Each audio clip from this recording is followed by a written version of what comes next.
Ladies and gentlemen, boys and girls, today is the day. It is the 1,100 miles of Memorial Day weekend. It is the Indy 500 and the Coke 600. I will not be streaming today because I am attending, depending on the rain, of course. I'm pre-recording, so we have no idea what this is going to look like. But I'm attending the Indy 500 in hopes of watching Kyle Larson run his first IndyCar race. So fingers crossed the rain leaves us alone, but we will find out. Anyway, I figured I'd make you guys a little treat, bring you something fun. We're going to take a look at all of my Coke 600 race win diecasts, just like the Daytona 500, just like the Brickyard 400. I love to get the Coke 600 wins. I have all of them that have been made since 2006, except for one. And I've got a couple customs in that group and some other stuff like that. So we're going to take a look at all of them. I believe, let me check here, 16. I have 16 total Coke 600 race cars, race wins, I guess. And I guess we'll start with the earliest one on the list, and that will be in 2006. And for those who don't know who won it in 2006, it was the number 9 of Casey Kane. So this was obviously, I had to get it, or have it custom made, that is, because I am a huge Casey Kane fan. We do have the official event pin. I love to pick these up. And this was the 2006 Coke 600 pin that I added with it.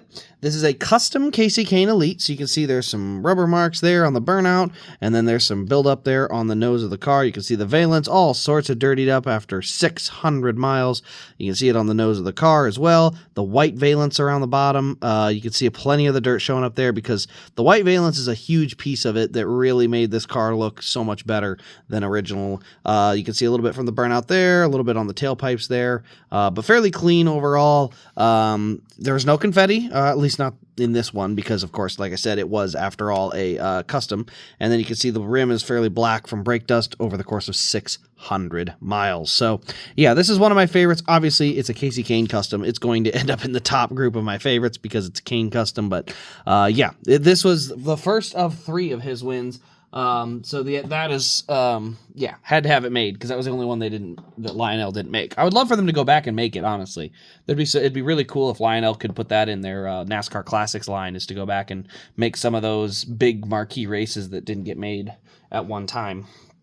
All right, so I had mentioned that Casey Kane won it in 2006. 2007 is the one that I never got. That is the Casey Mears car. And then, now we move on to 2008. And after winning the All-Star race the week before, Casey Kane would win it again, this time in the Budweiser Dodge in the COT era. Pin for this one looks like this. Kind of neat. A little more flat or matte kind of color, but I like it. But yeah, this one has the Coke bottle confetti. This one was made by Lionel, but unfortunately in ARC only. So better than nothing, but I love my Elites, and the All-Star was in Elite, so I really wish they could have made this one. But I'll take it. I will take it. So yeah, we got the Coke bottle confetti. Otherwise, really, it was fairly clean all the way around. You can see a couple of marks here on the right rear. Left rear is perfectly clean. Front of it's fairly clean. Like it is a fairly clean race win. Just mostly the Coke bottle confetti is what really sets this one apart from all the others. But yeah, fairly clean. Other than that, this was a race that people forget. Tony Stewart was leading very, very late in this race after a cycle of pit stops. He took no tires and ended up having a flat tire going into turn 3 with like 3 laps to go, and Kane would cycle back out to the lead and win.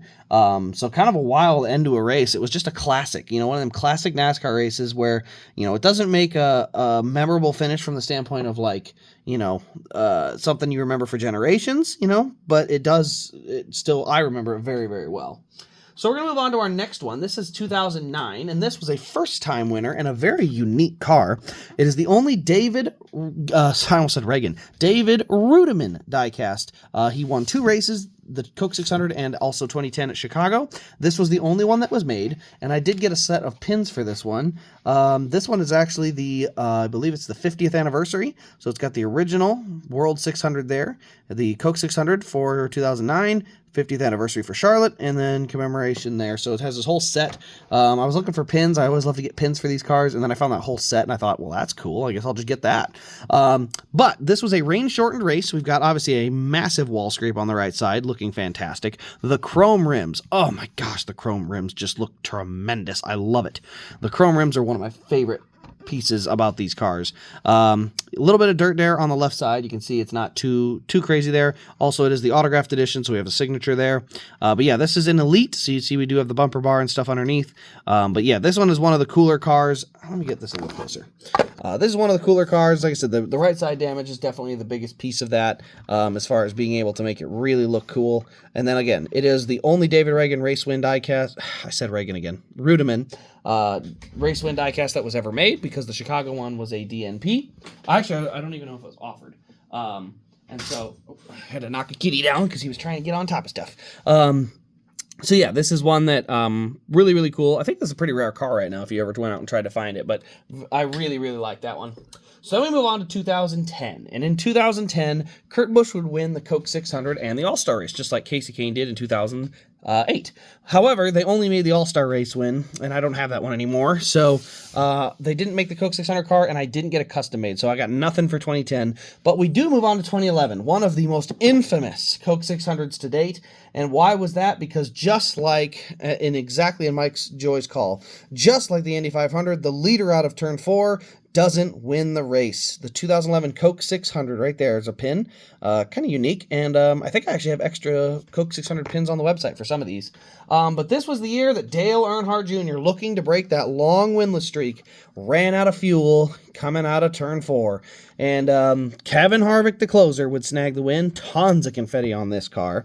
I will tell you about this race because I remember this one as well. Casey Kane in the 4 car was really, really good. Him and Greg Biffle were going to race for the win. Late caution comes out. Everyone's tight on fuel. Greg Biffle does come down in pit, but he comes out way in the back. And Casey Kane stays out along with Dale Jr. and some others. On the restart, Casey Kane was actually the leader. He ran out literally right when they went to green. So literally coming to the restart zone, he ran out of fuel. And so Dale Jr. scoots away and runs a lap and 3/4 and then runs out coming out of turn 4. And unfortunately loses to Kevin Harvick in that race. So very cool paint scheme, though. It was the Budweiser car. So what do you know? The Budweiser car winning another one.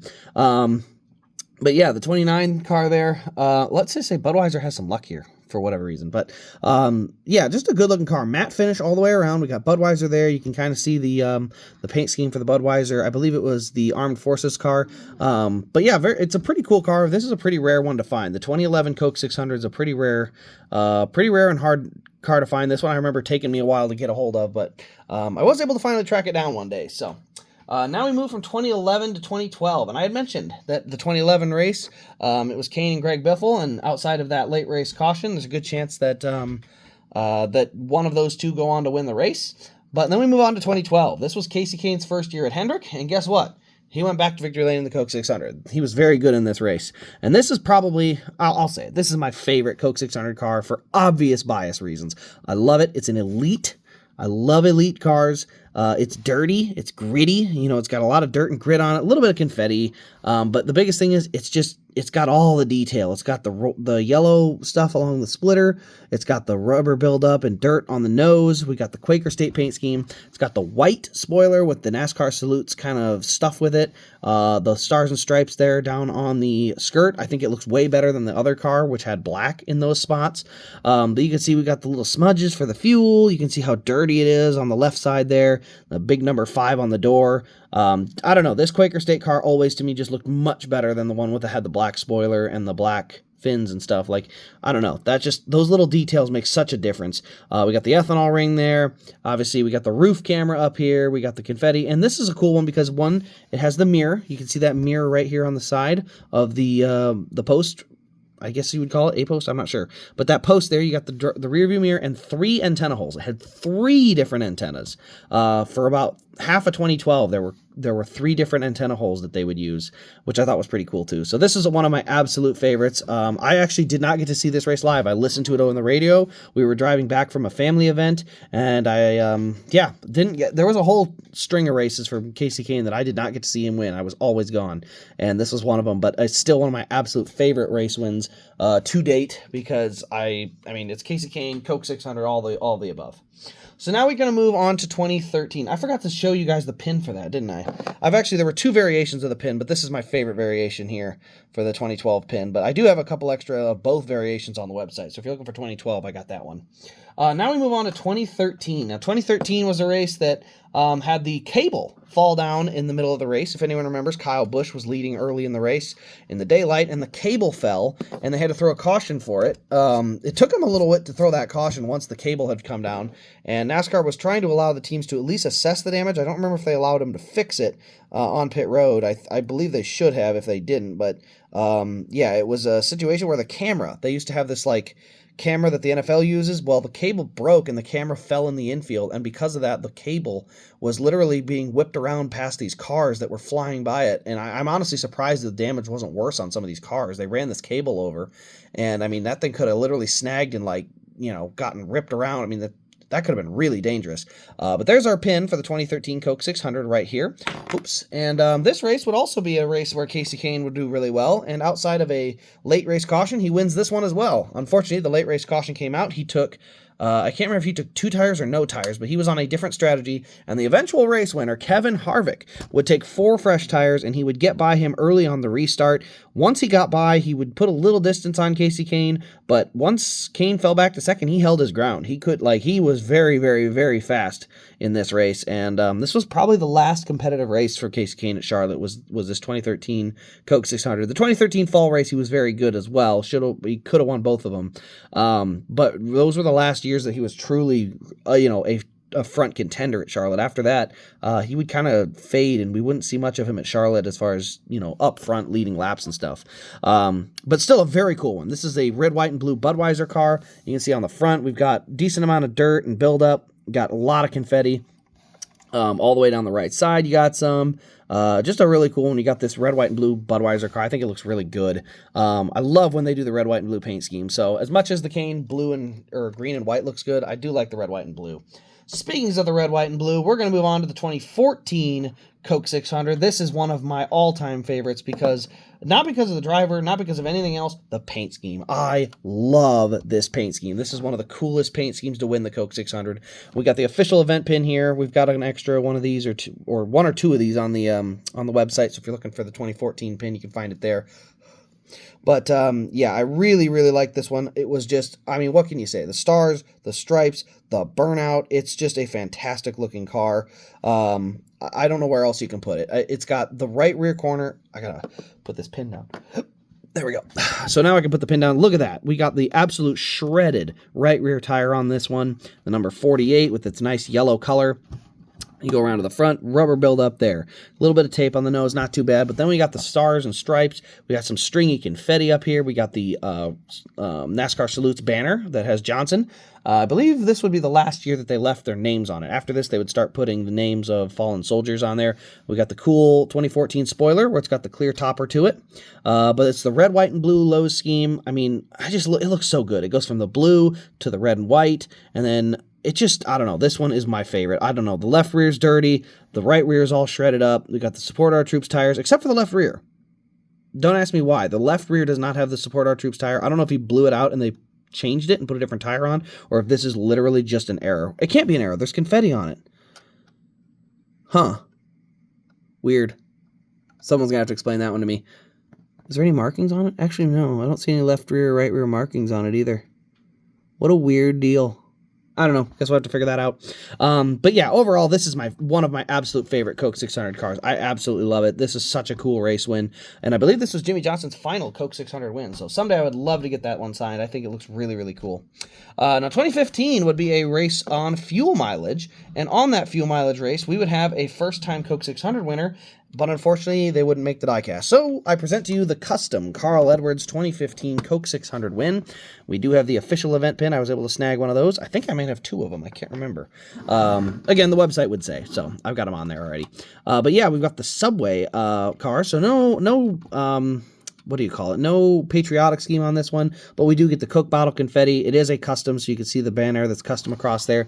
A little big, kind of stretches over on the one side. It is what it is. It looks really good. I like it, and that's all it takes, if I like it the way it is. But he would win this race on fuel mileage, and that was really all it took. Once he got that, what is this?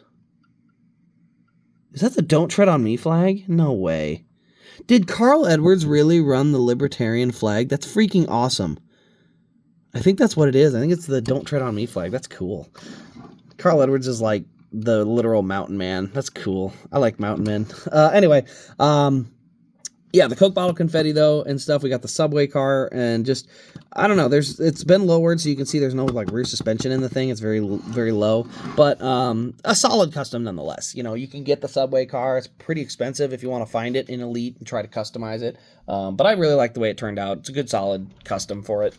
Now we're gonna move on to the 2016 cars. So 2016 would be a race for the record books. And the reason I say that is because everyone remembers the winner. Everyone remembers the story. Nobody remembers the actual racing. And why was that? Because one car, that is correct, one car would literally lead over 580 miles of a 600-mile race. He led 388 of 400 laps. He literally led the most laps probably ever in a NASCAR race. I don't think it'll ever be broken. It's going to be almost impossible for someone to lead more than 388 laps. And I don't mean just laps. I'm talking miles. He led, I'm trying to do the math in my head, all but 12 would be 18. So he led all but 18 miles. So is that 392? No, 82? I think it's 582. He led 582 laps, 582 miles led. No way that ever gets broke. We do have an event pin here. I've also got an extra on the website. But this was Martin Truex Jr.'s absolute butt-whooping of the field. And this was only his second win with the 78 team. This was before the Truex dominance really showed up. So this was a huge deal for Truex to literally, after some heartbreak at Kansas and a couple other tracks, to show up at the Coke 600 and absolutely mollywop the field. Leading that many laps was absolutely incredible. It's a really rare car, if I remember right. This is the Elite version, but this car at one point was going for like near 400. I don't think it's quite that much anymore. I think you can get an Elite for 350 or something, and the ARC is I think 2 or 250, somewhere in that ballpark. So not as rare as they used to be, but this is such a cool car from the standpoint of the historic side of it, leading the most laps in NASCAR history. And it's cool. I mean, it's the only paint scheme where they have the Bass Pro Shops car from 2016, so, you know, pretty cool for that reason too. All right, so we're going to move on from the most dominant race in NASCAR history to probably one of the least dominated races in NASCAR history. This was a car that would literally lead, I think, a lap and a half in his first win in his entire career, and that is Austin Dillon. So Austin Dillon would win the Coke 600 on a fuel strategy. Martin Truex Jr. and Kyle Busch were battling hard for the win. They pitted, got their tires, came back out. Jimmie Johnson ran out of fuel a lap shy. But Austin Dillon still had just enough fuel to pedal it around and snag the win. So this is a dual autograph Coke 600 car. I remember this race specifically because Kyle Busch had finally outdriven Martin Truex. Got him on the pit cycle, cycled out ahead, had him beat, and then Austin Dillon beat him on fuel. And if you remember the Kyle Busch radio, he was livid to lose this race. He was so mad because he finally had outdriven Martin Truex on speed and then got beat on fuel strategy. So it's a fun one. It's a really unique paint scheme, really. It's a matte color, kind of with this darker Dow chemical kind of vintage wood look to it, I guess. But it looks pretty cool. It's a dual autograph because it was his first win. And these 2017 Elites, in my opinion, were some of the best Elites of the Gen 6 era. All the littlest details that they don't have on cars anymore, like I'll try to see if I can get this to pop open, but the roof flap on the driver's side is one of the coolest roof flaps ever. And unfortunately, we only got one season of it. Oh, there we go. Got it. So this is one of the coolest features, is this little piece of cloth that went right through here. I thought that was a great addition. So you can see the cables or the tethers, and then there's a piece of cloth right there. That's why you're blocked. That piece of cloth was such a neat add-on. I thought it looked so neat, like unique, because again, no other car had that in the Gen 6, Gen 5, Gen 4. Like, it was a totally new feature Lionel added, and I was like super thrilled, and then they literally changed it and never had this level of detail again. So we'll see. I would love for them to bring that back with the new Elite Premiums. I doubt that that'll come back, but it would be very cool. So we move on from 2017 to 2018. Now, the 2018 Coke 600, we'll show the pin quick. In the 2018 Coke 600, we would have another dominant race. Not quite Truex level dominant, but a very dominant race. I believe over 350 laps led this time. And this time, Kyle Busch would snag the win. So this one, the red, white, and blue M&M's car, the same one, literally, paint scheme-wise, that ran the year before. But this time, Kyle would close the deal and win his, I don't know how many races he had already won this year, 4th or 5th win of the year. This was a really cool one. I picked it up off of of eBay. It's got Kyle Busch signature in blue. It actually has Samantha Busch signature in red. This was just a really cool ad. I saw it on eBay, made the guy an offer, and he accepted, so I was really glad to snag this one. I just thought it was super cool. You can see how dirty the white car gets with all the rubber buildup and stuff on that side. Even on the nose, you can just see how dirty the car got over the course of 600 miles. But lots of confetti, dual autographed. I just thought it was all really cool. Too good a deal to pass up. It's such a cool car, and probably a little rare on now. I always get the elites, but probably a little rare now. But I still thought it was one of the coolest cars. So yeah, Kyle Busch is 2018. Again, another dominant race in the Coke 600. But again, I remember all of them. It's that iconic thing. Now we're going to move on to 2019. So this was a cool one. I got the 2019 pin here. They kind of changed up and got a little bit of a retro look for the 60th anniversary of the Coke 600 in 2019. And this was a race that was interesting because this car was in the wall with a flat tire early in the race and would come back and win the race in the Bass Pro Shops car, and that is Martin Truex Jr. This car looks really good paint scheme wise. Got some confetti there, got a little buildup, but why was this car cool? Well, let's flip it around to the other side. You may have seen this car actually at some of the races. I believe Bass Pro Shops brings it to Bristol almost every year, but it is a right side wall scrape from a flat tire. Both the fenders are scraped. I actually have some close-up pictures of this car somewhere on my phone or something. I went to the Bristol track. I remember taking all these pictures because I always wanted to do a series of where are they now. And I would love to bring this car and do a where is it now and show where this car is. And I think it's the Bass Pro Shops race in Bristol every year. I've seen it a couple times there. So I'm not sure where they store it all year round, but I know they've brought it out multiple times for that one. But yeah, great right side wall scrape. One of my favorite things about any race win is when we get a good right side scrape. But yeah, they buffed out all the corners, brought it back to life, and yeah, drove through the field and got there at the end of the race. And if anyone remembers, this race actually ended on like a green-white checker, and it was like 4 wide down the backstretch. But nobody remembers because green-white checkers kind of like artificially like puff up the finish. So even though it was a crazy move, it was on a restart, so it's not quite as epic as it didn't have as much buildup, I should say. So without the buildup, people don't really remember the fact that they literally went 4 wide for the lead. So now we're going to move on to 2020. And the 2020 Coke 600 is a heartbreaker for me as a Chase Elliott fan and many other Chase Elliott fans out there. Chase Elliott was leading with literally 2 laps to go, coming to the white flag when his teammate literally couldn't just freaking keep the wheel straight. Thanks a lot, William Byron. This is probably why I started to hate you. I was way back at this race, and it wasn't even Williams' fault. It was mostly Williams' fault, let's be fair. Even with a flat tire. Come on. You're talented. Don't crash your car with 2 to go. Frickin' William Byron. Anyway, on to the caution. Coming to the pit cycle, Chase Elliott pits from the lead, and a bunch of cars stay out. I mean a bunch stay out, because that's the right call. Alan Gustafson pit strategy, another loss. A blatant loss. I get it. It was a tough call, but man, it sucked. And the winner would be Brad Keselowski, the final win in the Miller Lite number 2. Now, Brad Keselowski would win again in the 2 car, but this is the final win for Miller Lite on the 2 car. As of now, I mean, right now they run Keystone, so yeah, it was definitely, I mean, a cool looking car. Red, white, and blue, Miller Lite. You can see all the dirt and buildup because it's a white front end with a red splitter. I mean, that looks good. Look at all that dirt. Like, it's a really good looking race win. Don't get me wrong, but I would have loved to get a Napa car because obviously that would have meant Chase won the crown jewel. So yeah, this one was tough. Very disappointing. Chase would go on to win the Charlotte race literally 4 days later in the Kelley Blue Book car, but nothing can beat the 600, you know, man. So, still a good car. I don't think I have a pin for this one. I don't think they made them in 2020 because of COVID and junk.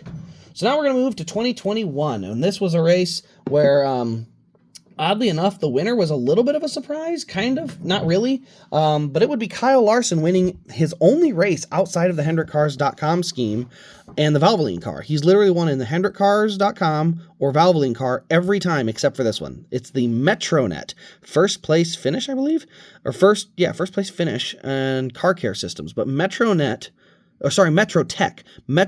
Automotive would sponsor the car only like twice, but they did manage to win the Coke 600, so that's got to help.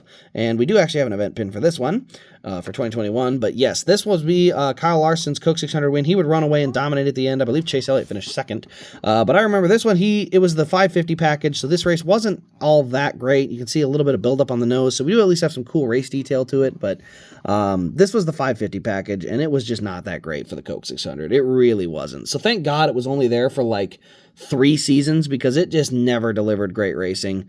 Once a car was good enough and could kind of scoot away in clean air, it was over. And so this one was not a bad race win by any stretch. And remember, it was crazy. Kyle Larson won 10 races. He only won his second race of the year at the Coke 600. He was that dominant at the second half of the year, where all the way to the Coke 600, he had 2 total wins. And then he would go on to just literally start ripping wins off every other week, it seemed like. So anyway, we're going to move on to our second to last one before I do my rankings. This is going to be the 2022 race winner, and this is Denny Hamlin. This was a absolute banger of a race. The next gen has been phenomenal in the Coke 600, and this one was no joke. We had great racing. Kyle Larson and Chase Briscoe down to the wire. Chase Briscoe, I'll be honest, he ran himself out of talent. I forgot to show you guys. Here's the 2022 pin. Pretty cool. If it reminds you of anything, very, very similar to the 2006 pin. So very cool to see him kind of go back and bring a little inspiration back from that 2006 pin. But this was a race where Kyle Larson and Chase Briscoe were running for the lead at the end of the race.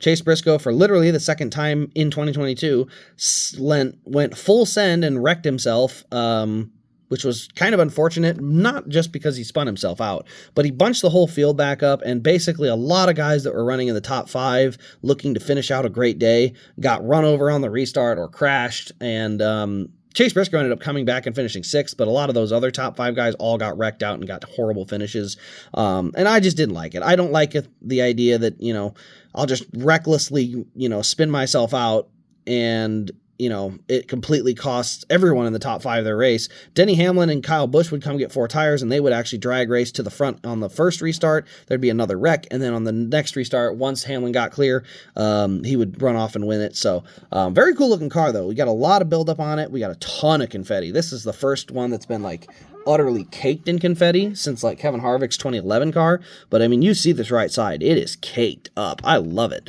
So, this is a really cool one. I don't even know if I have any of these left. I gotta look. I don't think I do. I'm pretty sure these sold out because these are really cool. But lots of confetti on this one. I thought this one looked really, really good. And it was a great race. So that one is one of the better ones. And it was Denny's, I think, second to last crown jewel. The last one he needs is the Brickyard 400. So we're going to move on to the last one on the list before we do the rankings. And this one is going to be last year's race winner, Ryan Blaney. And this would be the first race he would win on his way to a championship. And it would be in the nice, what do we call this? Camouflage green body armor car. It's a great looking car. Don't get me wrong. With the way the banner meshes with the car and the paint scheme, looks really good. Tons of confetti on the rear of the car. We do have the chrome rims, which is a big downside. Don't like the chrome rims as much on these cars because by the time they get dirty, they never show up quite right. I don't know if I showed the pin. That's the 2023 pin. A little more simplistic than the ones before it, but not bad by any means. But yeah, we got the body armor sports drink. You can see the opening on the front. I'm trying to see, not a lot of race detail. A little bit of a wall scrape there. You can see a little bit of scuffing on the right rear. But otherwise, just a really good-looking car. This one I know is already starting to get tough to find, so I don't have any left. They've sold out. I sold out of them real quick, except for this one, which is mine. But yeah, if you're looking for them, I would snag them quick before they disappear. But yeah, this one is a really good-looking race win. Like I said, Ryan Blaney this was a race where he was going to win it. Every time he got sent back in the pack, he would drive back up to the lead. He was not going to be denied the Coke 600 last year, and he went through and finished it off and got it. So now we are going to go through, and I'm going to give you my top Coke 600 cars from 5 to 1. My top 5, my personal favorite Coke 600 cars, and these are in the order of just my personal preference. So it's not really rarity, it's not really memory of the race, it's just the diecast I find to be kind of the coolest of that batch.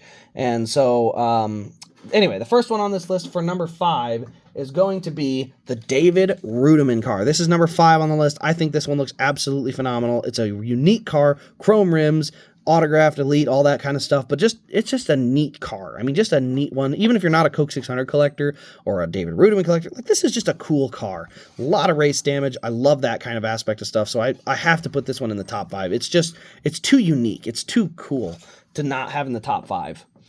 So moving on, going into the number 4 spot, Number 4 is actually going to be the 2022 Denny Hamlin car. I thought this one looked really, really good. I thought the race detail came out great. A lot of confetti on it.